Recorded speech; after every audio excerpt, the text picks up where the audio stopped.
Good afternoon guys. आज है 31 मार्च, financial year का आखिरी दिन। और सबसे पहले आप सभी को महावीर जयंती की हार्दिक शुभकामनाएं।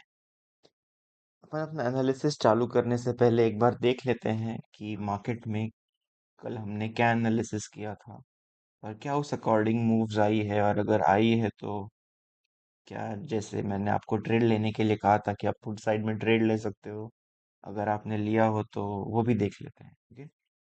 सबसे पहले अपना एनालिसिस था, अगर आप वीडियो जाकर देखोगे, कि पीडीएच के नीचे जब तक आप हो आप पुट बाय पर फोकस करोगे 30th के दिन, राइट। तो सबसे पहले आप देखिए, मार्केट खुला ही सीधे अपने टारगेट के आसपास है, बराबर हम सीधे टारगेट पे ही खुले हैं, और उसके बाद एक बाउंस बैक आ गया।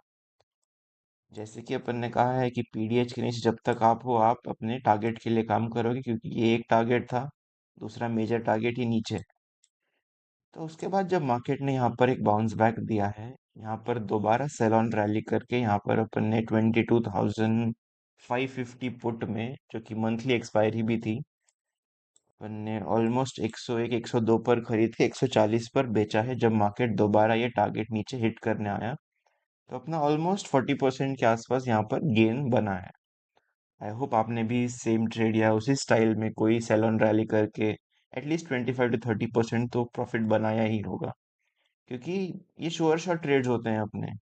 अगर आप देखोगे कि डेली की इम्पल्स चल रही है, उसका टारगेट बच रहा है, 78% ब्रेक कर चुके हैं, और उसके बाद आपको एक्सपायरी के दिन सेल ऑन रैली ट्रेड मिल रहा है, ये तो ट्रेड लेना ही बनता है कोई भी कीमत पर। ओके। एनीवेज, अभी अपन सबसे पहले देख लेते हैं कि ये मंथ की क्लोजिंग क्या हुई है। आप अगर मंथली कैंडलस्टिक्स देखोगे, बहुत स्ट्रांग एक बियरिश क्लोजिंग आई है। ओके। उसके अलावा मैं एक बार आपको 3 मंथ क्लोजिंग भी दिखा देता हूँ, क्योंकि अपना क्वार्टरली क्लोजिंग भी आ गया है। अगर आप लोग bearish engulfing, in fact perfect bearish engulfing जानते हो, तो वो आप देख सकते हो कि देखिए मार्केट ने ग्रीन कैंडल का हाई विकआउट किया है, और उसके नीचे एक स्ट्रॉन्ग क्लोजिंग दी है, काफी काफी स्ट्रॉन्ग क्लोजिंग दी। तो ये अपने को बता रहा है आगे आने वाले कुछ समय में मार्केट किस तरह से रिएक्ट करेगा। अगर ये आप सेम देखोगे ना कि परफेक्ट इंगल्फिंग, यहाँ पर देखिए, ये परफेक्ट इंगल्फिंग नहीं है, क्योंकि मार्केट ने ग्रीन कैंडल की विक यहाँ पर नहीं निकाली, बराबर, ये लाल कैंडल ने ग्रीन कैंडल की टॉप विक नहीं निकाली है, नीचे क्लोजिंग दे दी है। तो ये नॉर्मल इंगल्फिंग है। अगर आप परफेक्ट इंगल्फिंग जाकर देखो, लास्ट टाइम अपने को मिली थी परफेक्ट इंगल्फिंग कोविड के टाइम, और यहाँ पर उसने उसका टारगेट भी अचीव कर ही लिया था सीधे। यहाँ पर जो भी सप्लाई डिमांड जोन आप ड्रॉ करोगे, या फिर आप लिक्विडिटी कॉन्सेप्ट यूज करोगे, जो भी आप यूज करना चाहो, आपको यहाँ पर दिखेगा कि उसका टारगेट भी अचीव हो गया था। उसके अलावा यहाँ पर आप देखोगे 2008 का जो क्राइसिस आया था, 3 मंथली यहाँ पर भी बियरिश इंगल्फिंग कैंडल बन के अपन अगले एक पूरा साल गिरे थे, बराबर।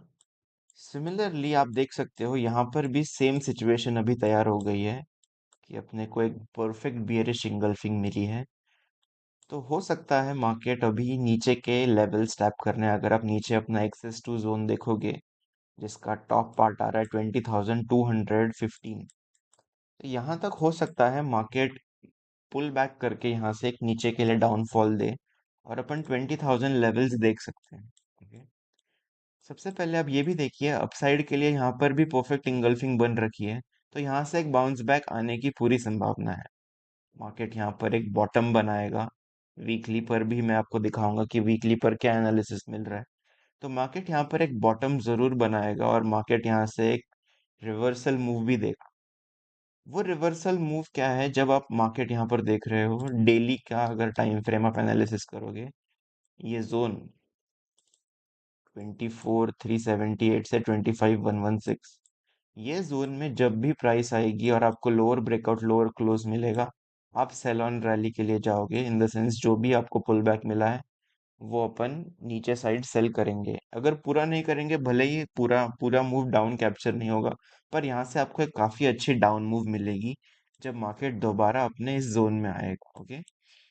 उसके अलावा आप एक बार वीकली भी देख लीजिए। वीकली पर अगर हम आरएसआई इंडिकेटर लगाएं, और आप आरएसआई के बॉटम्स देखिए, मैं आपको पीछे से दिखाता हूँ, इनफैक्ट सिर्फ आरएसआई देखते हैं। ये आरएसआई का चार्ट है वीकली टाइम फ्रेम पर। आप देखिए मैंने एक कॉमन बॉटम मार्क किया है जहां पर मार्केट वहां पर टैप इन करके रिवर्सल मिला है और वहां से मार्केट ने बॉटम्स तैयार किए। आप देख पा रहे हो ये जो लाल लाइन है, ये देखिए यहाँ पर एक बॉटम है, यहाँ पर बॉटम्स है, बॉटम्स है, ये बॉटम है, बॉटम है। इन सबको कनेक्ट करते हुए अगर अपन चले, यहाँ पर अपन एक नॉर्मल बॉटम ड्रॉ किए और मार्केट वहां पर टच करने आ भी गया है। आप आरएसआई की वैल्यू देख सकते हो 25.87, यहाँ पर आपको दिखेगी 25.87 है और अपनी लाइन है 25.89। तो ऑलमोस्ट आरएसआई आ भी गया है एक बॉटम बनाने के लिए वीकली टाइम फ्रेम पर।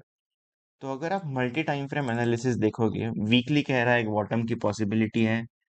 3 मंथली अगर आप देखोगे, 3 मंथली इधर लेफ्ट साइड पर ये भी आपको एक परफेक्ट बुलिश इंगल्फिंग दिख रहा है जहां से मार्केट एक पॉसिबल है कि एक रिवर्सल आएगा। और ऊपर से अपने को नीचे के लिए भी सेल का सिग्नल और इंडिकेशन मिल चुका है। तो पॉसिबिलिटी है यहाँ से जो भी एक बॉटम बनेगा मार्केट वापस से पुल बैक करेगा। अब वो बॉटम में कितनी स्ट्रेंथ होती है, क्या होता है, कितने दिन में मार्केट ऊपर पहुंचता है, उस सब बेसिस पर अपन डेली का एनालिसिस करके अपने लिए ट्रेड निकाले। राइट। तो ये था जस्ट एक मंथली क्लोजर जो हुआ है मार्च का और क्वार्टरली क्लोजर हुआ है उसका एनालिसिस, सो दैट एक लॉन्ग टर्म व्यू अपने पास बना रहे। जैसे जैसे मार्केट प्रोग्रेस करती है डेली टाइम फ्रेम पर, वैसे तो अपने को व्यू बनता ही रहेगा और अपने को बड़ा टाइम फ्रेम का एनालिसिस भी मिलता रहेगा। फिलहाल अपन अगर मंडे, सॉरी, वेंसडे की बात करें जो कि कल है, तो कल के लिए 1 अप्रैल अपना क्या ट्रेड है, फिर से अपन देख लेते हैं।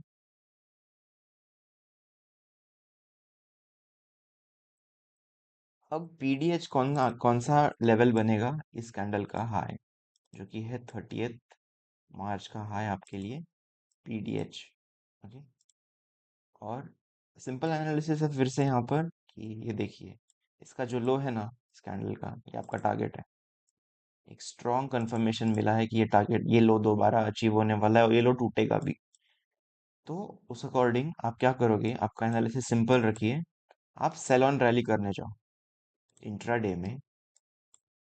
अब सबसे पहले अपने को ये देखना पड़ेगा कि अपन कहाँ ओपन होते हैं। मतलब देखिए पॉसिबल है कि ये यहाँ पर जो एक सेल ऑन रैली का ट्रेड बनेगा, यहाँ पर आप ये जो ऊपर जाएगा ना उसमें कमाने मत जाइए। जो नीचे गिरेगा ना वो इम्पल्स है, उसमें आप कमाने जाइए। तो जो ये डाउन मूव और ये डाउन ट्रेड आपको यहाँ पर दिख रहा है, वो आपका दोबारा सेल ऑन रैली का सिग्नल है और ये यहाँ पर आप प्रॉफिट बनाने जाओगे। कब तक, ये भी पूछेंगे आप मुझे कि ये एनालिसिस कब तक वैलिड है। जब तक आप पीडीएच के नीचे हो। एक बार आप अगर पीडीएच ब्रेक कर दिए, मान लो इंट्राडे में ही कल मार्केट कहीं ऊपर यहाँ पर ओपन हो गया और सीधा ऊपर जाना चालू हो गया, तो आप पुट बाय नहीं करोगे। ओके, अपन यहाँ पर सिनारियोज भी बना लेते हैं।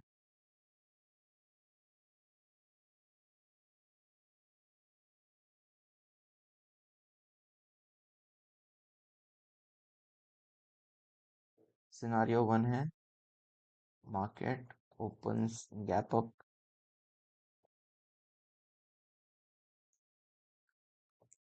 Scenario 2, market opens gap up above edge.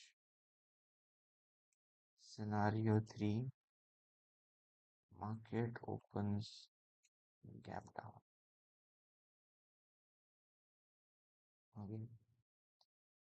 देखिए अगर मार्केट गैप अप ओपन होता है, गैप अप मतलब कितना, पीडीएच के नीचे कितना भी पॉइंट्स ओपन होने दीजिए, कोई फर्क नहीं पड़ता।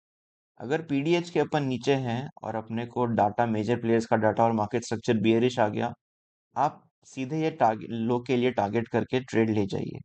सिनारियो 2, अगर मार्केट गैप अप ओपन होता है सीधा पीडीएच के ऊपर, देखो तो यहाँ पर कैसे एनालिसिस होगा। अगर मार्केट पीडीएच के ऊपर जाता है, जाने दीजिए, ऊपर ब्रेकआउट और क्लोजिंग मिल गई वो भी चलेगा, कोई प्रॉब्लम नहीं। पर अगर मान लीजिए मार्केट इंट्राडे में गैप अप ओपन होकर ऊपर चला गया, पर दोबारा मार्केट यहाँ से डाउन मूव चालू कर दिया, तो जैसे ही मार्केट फिर से आपके पीडीएच के अंदर आ गया ना, मतलब कैसा, देखिए ये जो दोबारा अंदर आने की मूव चालू हो गई ना पीडीएच को लेकर और अंदर, यहाँ पर आप दोबारा पुट बाय करके ले जाइए आपके टारगेट तक। ऑफ कोर्स जब आप देखो, जब आप पर टारगेट के लिए जा रहे हो ना, 30 पॉइंट्स या 40 पॉइंट्स या 50 पॉइंट्स, जितना भी आपका एक स्पेसिफिक पर्टिकुलर टारगेट बनाकर चलिए। अपन टारगेट्स अपने प्री डिफाइंड लेवल्स होते हैं मार्केट स्ट्रक्चर के लिए, अपन उससे देखते हैं। तो अगर आपको एक बार वो टारगेट हिट हो गया ना, या फिर आपके ऐसे दो लेवल्स ऐसे हिट हो गए, दो जो भी आप मान लो 40-40 पॉइंट का टारगेट लेकर चलते हो, तो 40-40 पॉइंट के अगर दो टारगेट्स हिट हो गए, उसके बाद आप अपने पोजीशन को ब्रेक इवन लगाइए कुछ क्वांटिटी बुक करके, सो दैट आप ये पूरा मूव का बेनिफिट ले पाओगे। क्योंकि आप देखो टारगेट यहाँ पर तो मिल ही गया है, इस दिन का लो बहुत स्ट्रांग टारगेट मिला है, मार्केट ने इंडिकेशन दिया है कि ये टारगेट लेने अपन आ रहे हैं। और तो और ये मेजर टारगेट भी बच रहा है, अगर आप देखो दोनों टारगेट पेंडिंग बचते हैं, तो ये मार्केट ये भी तोड़ेगा, उसके नीचे भी जाएगा अपना टारगेट लेने। जैसे आप यहाँ पर देखोगे, अपना टारगेट क्या बना था, अगर आप देखोगे, ये जो लो था स्विंग बॉटम या स्विंग स्ट्रक्चर, 30th को अपन एनालिसिस में क्लियरली कहा था कि ये अपना टारगेट रहेगा। वो टारगेट तो ब्रेक हुआ ही और मार्केट नीचे भी गया। क्यों? क्योंकि अपना मेजर टारगेट अभी भी पेंडिंग है। आप समझिए मेजर टारगेट कैसे आया है, एलियट वेव के एबीसी कॉन्सेप्ट से। अगर आप देखोगे, ये थी ए वेव, ये थी बी वेव, बी वेव बहुत डल थी तो सी वेव शार्प आ रही है। ओके, तो ये यहाँ पर आ रही है अभी सी वेव। ये सी वेव का एक टारगेट होता है, जो ये टारगेट है, आप ये लेवल मान लो 21964, ये इसका टारगेट है सी वेव का। ये टारगेट कंप्लीट किए बिना सी वेव टर्मिनेट नहीं होगी, या मार्केट का ट्रेंड भी चेंज नहीं होगा, मेजर ट्रेंड। यहाँ पर अपने को भले ही एक स्मॉल डाउट आ गया था कि क्या हो सकता है यहाँ पर चेंज हो अगर सी वेव जल्दी ट्रंकेट हो जाए, पर वैसा भी कोई सिनारियो नहीं था। ओके, तो फिर से डाउन ट्रेंड शुरू है। जब तक आप पीडीएच के नीचे हो, आप पुट बाय कर कर ले जाइए। अगेन यहाँ पर मैं कह रहा हूँ, आप 30 to 40%, क्योंकि प्रीमियम बड़े हैं इसलिए 30 to 40% कह रहा हूँ। हो सकता है आप 50% और 100% भी बना लो, अगर काफी बड़ा बाउंस आता है, मार्केट यहाँ पर हायर ब्रेकआउट हायर क्लोज दे दे और दोबारा फिर से नीचे गिरना चालू कर दें तो। ओके, आपको फोकस किस पे करना है? आपको फोकस करना है अपने टारगेट अचीव करने पर। जब तक मार्केट टारगेट अचीव नहीं किया है, आपके हाथ में एक ट्रेड है। सिनारियो 3 भी देख लो कि मार्केट अगर सीधा गैप डाउन खोल दे, मतलब यहाँ से सीधा मार्केट यहीं कहीं खोल के नीचे जाना चालू कर दे, तो अगर आपका मार्केट स्ट्रक्चर और मेजर प्लेयर्स का डाटा अलाउ करता है, दोबारा आप फिर से दोबारा ये मेजर टारगेट के लिए काम करने भी जा सकते हो। या अगर मेजर टारगेट अचीव ना होके इंट्राडे में कोई बाउंस बैक्स आ जाए और मार्केट पीडीएच के नीचे ही है, दोबारा आप उसमें भी पुट बाय करके नीचे टारगेट के लिए ले जा सकते हो। ओके, तो ये है अपना स्ट्रेटेजी और ट्रेडिंग प्लान। अगला टाइम साइकिल डे, अगर आप मुझे पूछोगे कि इंट्राडे में पैसे बनाने के लिए ऑप्शन बायर्स के लिए अगला टारगेट या अगला ट्रेड कहाँ आ रहा है, तो उसका है 2 तारीख, थर्सडे। अपन उसका एनालिसिस 1 तारीख की कैंडल स्टिक फॉर्मेशन देख कर करेंगे, उसके बिना, क्योंकि एनालिसिस मतलब हवा में एनालिसिस हो जाएगा। अपन पूरा टेक्निकल एनालिसिस और कैंडलस्टिक पैटर्न्स और कैंडलस्टिक फॉर्मेशन सारी चीजें देखकर, इंट्राडे में कैसे मूवमेंट आई है वो भी देखकर अपन एनालिसिस प्लान आउट करते हैं। ओके, तो फिलहाल तो एनालिसिस देके फायदा नहीं है, भले ही आपको डेट पता है कि 2 तारीख को इम्पोर्टेंट डेट है। उसके अलावा अगर आप मुझे महीने के और इम्पोर्टेंट डेट्स पूछोगे ना, तो महीने के बाकी भी इम्पोर्टेंट डेट्स कौन से बन रहे हैं, अगर आप देखो यहाँ पर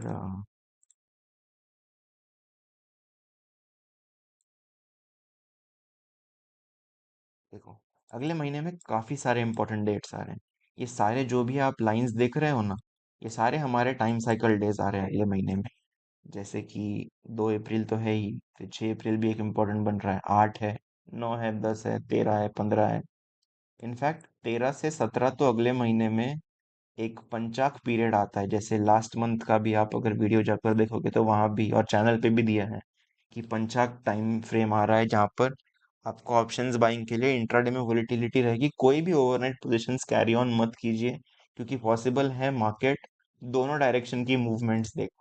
ओके, अगर मार्केट दोनों डायरेक्शन की मूवमेंट्स देगा ना, तो आप ओवरनाइट पोजीशन कोई लेके जाओगे कैरी करोगे, वो सीधे जीरो हो जाएगा अगर आप ऑप्शन बायर हो तो इंट्राडे में काम कीजिए इस दौरान।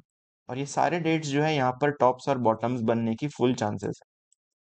तो फिलहाल तो अपने पास ये एनालिसिस है, और अपन ने पूरे महीने का एनालिसिस तो करके रखा ही है ऑलरेडी। प्राइस एक्शन उसके अकॉर्डिंग कैसा आता है और इंट्राडे प्लेयर का डाटा कैसे आता है, वो बहुत इंपॉर्टेंट है। उसके अलावा एक बार जब ये डाउन मूव टर्मिनेट हो जाएगी, तब अपन यहाँ से लेकर नीचे तक इस इम्पल्स को फिबोनाची रिट्रेसमेंट लगाएंगे। और अपन देखेंगे कि मार्केट कौन से लेवल्स रिस्पेक्ट कर सकता है। जैसे इधर अपन ने फिबोनाची रिट्रेसमेंट लगाया था, सेम अपन एक बार इम्पल्स यहाँ पर टर्मिनेट हो जाएगी और एक करेक्टिव मूव चालू होगी, तब अपन वहां पर देखेंगे। ओके, तो ये रहा एनालिसिस। आई बिलीव आपको समझ में आ गया होगा कि अपना ट्रेडिंग प्लान क्या है, अपना प्लान ऑफ एक्शन क्या है, लॉन्ग टर्म एनालिसिस क्या है, कैसे है। मैंने सब कुछ आपको चार्ट्स पर दिखाया है। जो चार्ट दिखा रहा है अपन वो देख रहे हैं, जीरो प्रिडिक्शंस या फिर जीरो अपने मन से चीजें बता रहे हैं। ऑफ कोर्स कुछ टाइम साइकिल की चीजें या एस्ट्रोलॉजिकल चीजें जो आप नहीं जानते होंगे, बट वो भी स्टडीज के बेसिस पर ही है। कोई भी उसमें से मेरे मन पे है या फिर मुझे लग रहा है इस वजह से, ऐसा कोई भी एनालिसिस या कोई भी ट्रेड हम देखते भी नहीं है और करते भी नहीं है। Because market is supreme. Market जो बताएगा अपने को वो फॉलो करके चलना है। अपन ट्रेडर एंड इन्वेस्टर है मार्केट में, राइट। अपन अपने मन से कुछ भी नहीं कर सकते ना, अपने पास पावर है कि अपन मार्केट को 1 रुपया भी हिला दें, वो भी पॉसिबल नहीं है, राइट। तो जो मार्केट बताएगा अपन उस हिसाब से करेंगे और अपने ट्रेड्स प्लान करेंगे। नीचे के लिए, मंथली के लिए हिसाब से अगर आप पूछोगे टारगेट्स कहाँ बनते हैं या फिर बड़ी मूव कहाँ पर टर्मिनेट हो सकती है, तो पहला टारगेट आ रहा है नीचे साइड का 20,215। ऊपर में फेल्ड एक्सेस टू ये रेड जोन आप देख रहे हो। यहाँ से आपको, जब मार्केट आएगा यहाँ से आपको डेफिनेटली एक सेलिंग अपॉर्चुनिटी भी मिलेगी और यहाँ से आपको बाइंग अपॉर्चुनिटी भी मिलेगी। Okay, perfect then guys, I will see you soon. तब तक के लिए आप मेक श्योर कीजिए आप अपने दोस्तों के साथ अपना चैनल भी शेयर करें, आप अपने ट्रेड्स भी शेयर करें या फिर वीडियोस भी हमारे शेयर करें, सो दैट हम वैसा कंटेंट और लेकर आए।